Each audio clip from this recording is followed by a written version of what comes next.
Hey guys, welcome back. Today I wanted to go over a couple of the questions that I get asked most frequently, and those are how do I get my buttercream so white and how do I get my buttercream so smooth? Also, spoiler alert, you might just find the recipe to the buttercream that I use for every single cake that I make, so let's get started.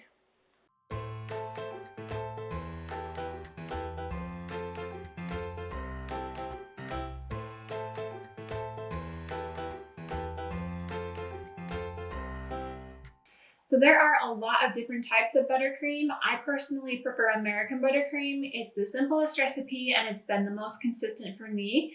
So the recipe, I don't know why I feel like it's this big kept secret because it's totally not.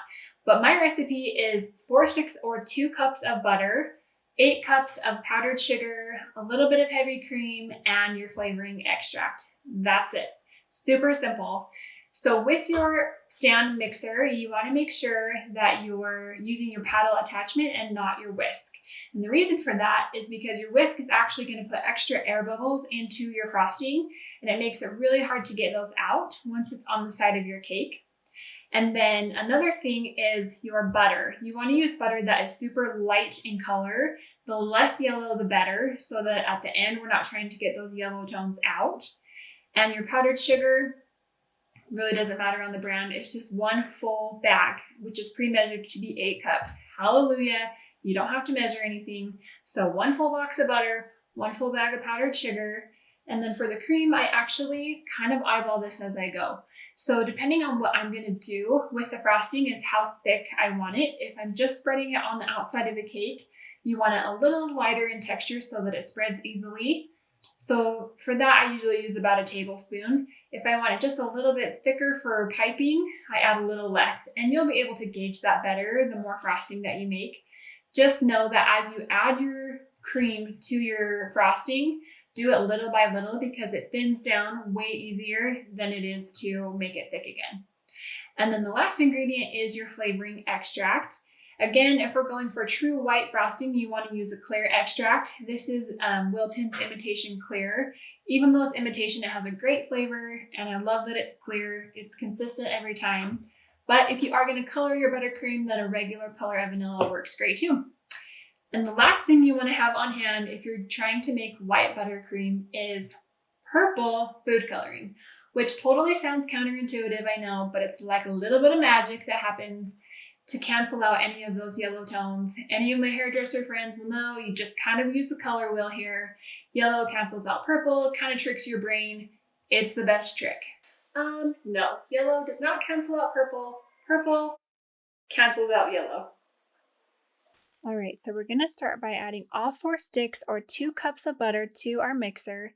And with your butter, you want to make sure that it's room temperature, but I feel like that always means something a little bit different to everybody. So the way that I like to think of it is you don't want it cold straight out of your refrigerator, but you also don't want it warm enough that you could spread it on toast. So a good indicator that your butter is ready is if you gently put your finger in it and it leaves an imprint.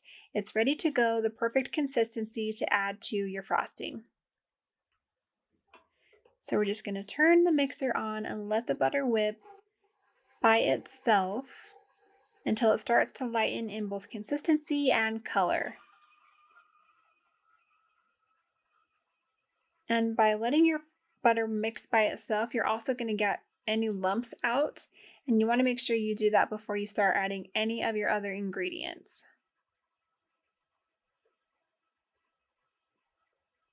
You can kind of see how it's starting to soften up against the bowl, and some of those yellow tones are starting to lighten up just a little bit.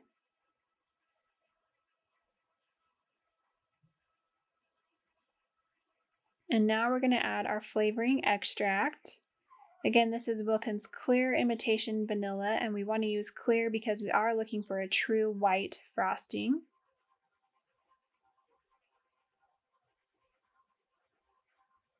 And once that's incorporated, we are ready to start adding our powdered sugar.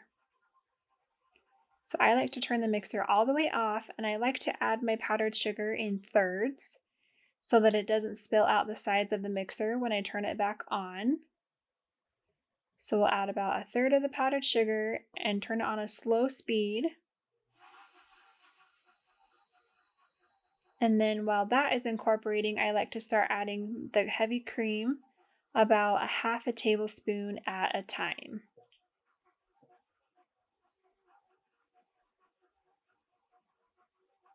So we'll add that in and then turn the mixer off again and add another third of powdered sugar.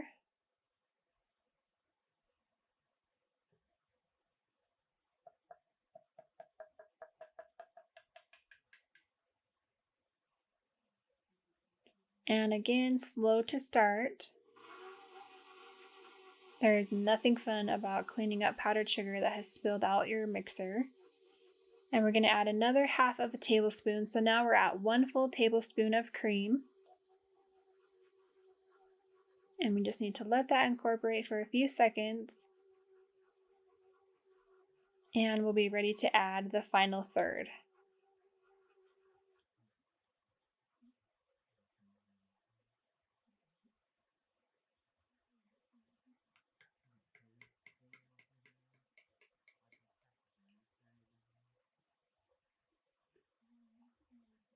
We'll just turn the mixer on again. Add about another half a tablespoon.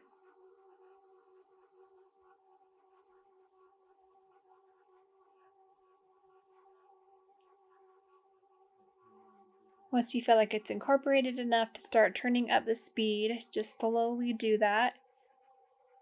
And by looking at this, I can already tell that it's going to be a little too thick for the side of my cake. So I am actually going to add another half a tablespoon of cream. So that will be 2 full tablespoons. And once that's mixed in, you just want to turn your mixer all the way to a high speed and let it whip for about 4 minutes or so. By doing this, you're going to actually put some air into your buttercream and activate the heavy cream that we added. And that is going to allow our buttercream to lighten in both texture and color. It's going to make it really smooth and give us the consistency that we're looking for. As you watch it, you can kind of see those yellow tones disappearing, not completely, but it is definitely getting lighter. So I won't make you watch the full 4 minutes, but know that if you do want it light in texture and color, you don't want to skip this part. It feels like forever, but trust me, it's worth it in the end. So if you are left with any lingering yellow in your frosting, just use some purple gel. Just about a toothpick amount is all you need, no more than that. And just swipe it through the frosting and then turn your mixer back on just until it's incorporated.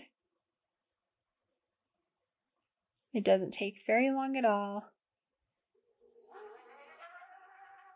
And you can already see how it's canceling out all of those yellow tones, working its magic. And we are done. Okay, so now that our buttercream has been whipping for about 4 minutes, which yes, totally felt like a lifetime, but so important in lightening the texture of your buttercream and activating that heavy cream. Now we're left with some air pockets in here. You can kind of see those. And if we don't get rid of those, it's going to make it really hard to smooth those out once it's on the side of the cake. So to get rid of those, you just want to take your rubber spatula, go around your mixing bowl. Don't skip arm day because this can be a little bit strenuous. And just make sure you are pushing all of those air bubbles out, going around and across the bowl, maybe 30 times or so. Just really want to make sure it's smooth. And you are left with a perfectly white and smooth buttercream. Thanks for watching. Hopefully you had fun today. And now that you know how to make your buttercream smooth and white, we are ready to put it on the side of your cake. So make sure you're subscribed and your notifications are turned on so you don't miss the next tutorial, and have a lovely day.